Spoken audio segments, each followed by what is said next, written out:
What's up, guys? Tis the season for another episode of Skyblock. Today, I'm going to be teaching you how to solo floor 1. If you're wondering why I haven't uploaded in like 2 weeks, um, here, I'll put some time on the screen to skip to the actual tutorial, but this is a little disclaimer for my other people who watch my videos. This is, I haven't, like, I've recorded, okay, and I had, like, 2 videos ready to go. And half my clips deleted themselves, I'm still not entirely sure why. So, yeah, there goes, like, a ton of videos, but it's fine. It's yeah. Anyways, let's get into the video. Okay, so for floor 1, you might notice that I have like several billions of coins worth in items. Don't worry. You don't actually need a Hyperion to beat floor 1, or an Ice Spray, or like an Aspect of the Void, or a Spirit Scepter, or an Infiniboom, or you just don't need stuff to beat floor 1. Okay, floor 1 is floor 1.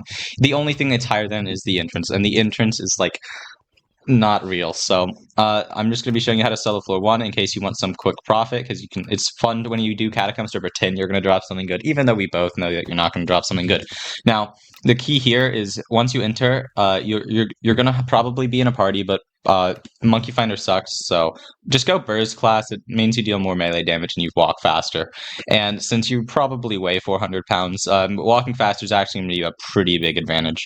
Now, once you're ready, you can just hit the ready button, and then it'll open the door. Now, through this door, there are a bunch of mobs. Now, what you have to do is you have to find the mobs that have little stars next to the name, and then you punch them. Now, when you punch them, they die. You might be wondering, hey, onaws, isn't a sword, like, significantly deal more damage? And you'd be correct. However, you don't need damage. This is floor 1. And the reason it's called floor 1 is because everything has 1 health. So once you're busy dealing with these, you'll notice that there are these black doors, like that one. They're highlighted because of my mods. You probably want mods for floor 7. Right there was a black key. It was a wither key, and once you get it, it'll say you obtained it, and then you have to like open the door. And now your key here is you're going to be wanting to rush. There will be these mini bosses. Don't worry, they don't actually deal damage. They do have an ability that makes them like deal knockback, even if you have a Dwarf Turtle Shellman. But you can kind of ignore it because it doesn't actually deal damage. So once you hear this is the fairy room, if you're worried about dying, you could punch these fairies until they die. And for some reason, they let you revive themselves because if you get murdered, you're like legally obligated to help your murderer, right? But anyways, once you're done with that, you can continue on your blood rush. Seeing a fairy room is a good sign. It generally means you're around halfway there. As you can see from my map, there's another map right here. Your goal is to aim for the red door. That's the blood room.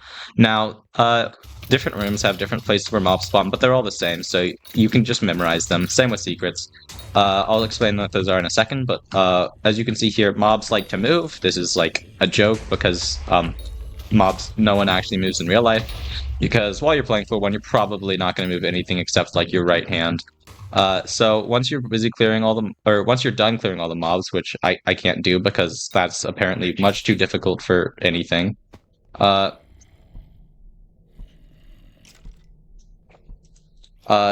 Now, you can also look at their name tags to the floor, and you see Star Zombie Grunt 37,500 HP. That's actually bugged. They all do have 1 health. I wasn't wrong. They just don't really like survive more than 1 hit. So they do have 1 health. See there, I got the blood key, and I can open the door. Now, this was a 2-minute blood rush, which is faster than the average Monkey Finder None. However, you can get faster. My personal PB with blood rushing with my fist is 30 seconds. However, if you aren't using your fist, you can get much faster times. Now, next up are secrets. These are little chests. They'll highlight if you have mods. If you don't have mods, then you don't. You can mine through walls to get them as long as you have a pickaxe, which I don't. But yeah, you can still break them through the wall. It just takes longer. So pickaxe is really unnecessary. Now you can also, once you've memorized them all, which don't worry, it'll only take you like a few minutes to memorize where all the secrets are. There are bats and stuff which you can punch. Once you're done with clearing a room, the check mark on it will turn green. That is a good sign.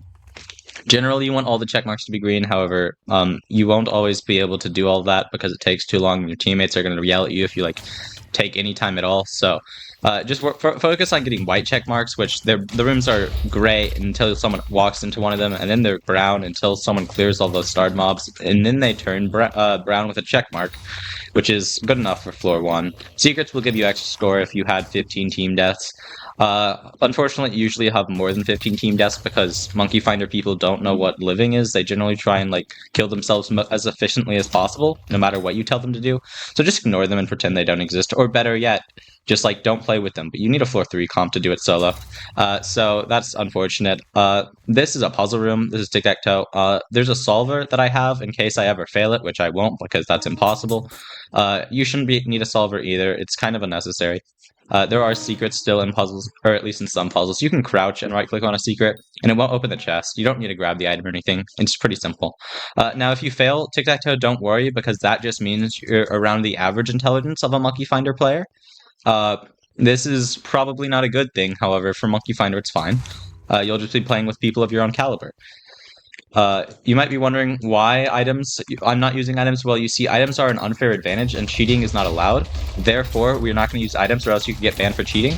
This is common knowledge among dungeon sweats. If you still see them using items, it's because they're cheaters. You should probably yell at them and tell them that using items is cheating and that they're a bozo.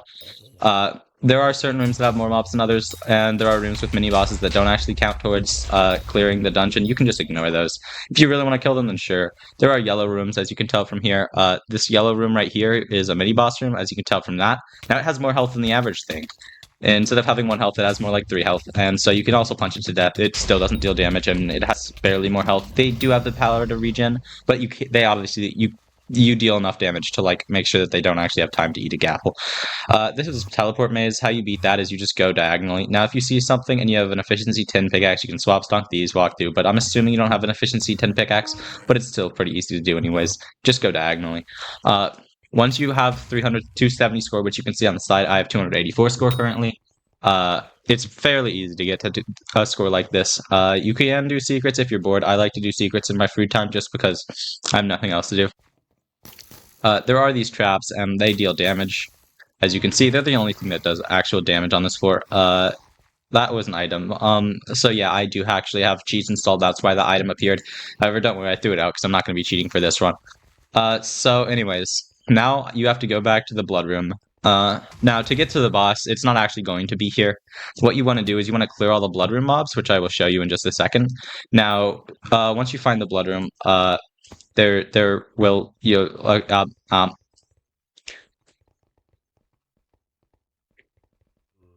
Okay, now once you find the blood room, there are these blood mobs. They do have a bit of defense, so they're also not going to be 1 HP. Instead, they're going to be more like 2 HP. You can still punch them to death. They also don't deal damage. There's just a lot of them. They spawn one at a time, though, so if you do have to worry about like damage, which I don't see why you would, this is floor 1, unless you're watching this guide, in which case you probably are just like here to laugh at nuns. I don't know. It'll like be like, ha, I'm impressed that you could beat it. I don't know why, considering the dude, there's a little eye up here, and he doesn't really do anything. He just kind of says, ha, you're bad, until you beat him. And then he's like, ha, I'm impressed. Yeah. So once you walk through the portal, you don't actually need to pick up those blessings. They give you buffs, but they'll automatically be picked up. This is the boss. He has 250,000 health, but the same as the mini bosses. Why? I don't know. But I'm not complaining. So he can summon lots of dead, so we're supposed to check him out. I'd rather not. He doesn't actually deal damage in his first phase. So yeah, you just kind of punch him. There's these other mobs that also don't really do anything. Now in his second phase, he can actually deal damage, as you can see from looking at my health bar. I am quite clearly taking quite a bit of damage. In fact, if I wait long enough, I might even lose half a heart of health. So this phase does slightly more damage, but again, doesn't actually do anything. As you can tell, my health hasn't gone down at all. Yay, I lost a heart. I immediately regened it, however, we can pretend that Bonzo actually did something. In this top corner right here, you will see there's milestones. Your goal is to get milestone 9, however 3 is enough usually. If you get 2, you can open the chest, and anything over that is just like more XP, but you don't really need XP. This is floor 1, it doesn't give XP anyway. So once Bonzo gets tired of smacking him, or more likely you get tired of smacking him, you can just like punch him and he'll die. After that, he realizes he's weak until the next run. Now, I have an auto requeue mod, so I'll just go into the next one immediately. However, there are these chests that you can open, and these chests will have stuff like a Bonzo mask. These can give you profit, although they usually won't, because Hypixel realizes that gambling isn't allowed. So instead of making there a slight chance of you getting something good, we both know that in reality, there's a 0% chance of you getting something good. For example, if you run 700 floor 7 runs, and you still have 205,000 score because you can't drop a single stick, Not that I'm bitter or anything. You can come here if you don't have time to open the chest because people don't like downtime. You can see all the profits. You see in Emerald chest, I actually dropped a balloon snake, which gives you 726,000 profit. I didn't know that this was an item. Wait, what? It grants jump boost too. No, that's pretty much useless. As if you eat a god pot, then you have jump boost like 5. But I don't know. Apparently, people still pay 800,000 coins for that. I'm not entirely sure why. Now, 700k might not seem like a lot, but in reality, it's not a lot. You can get that much in like a minute of just like any decent money making method. And even if you don't have a decent money making method, it shouldn't take more than like 3 minutes. Anyways, that was another episode of Skyblock. I hope you enjoyed this guide. It's very helpful, especially to beginners.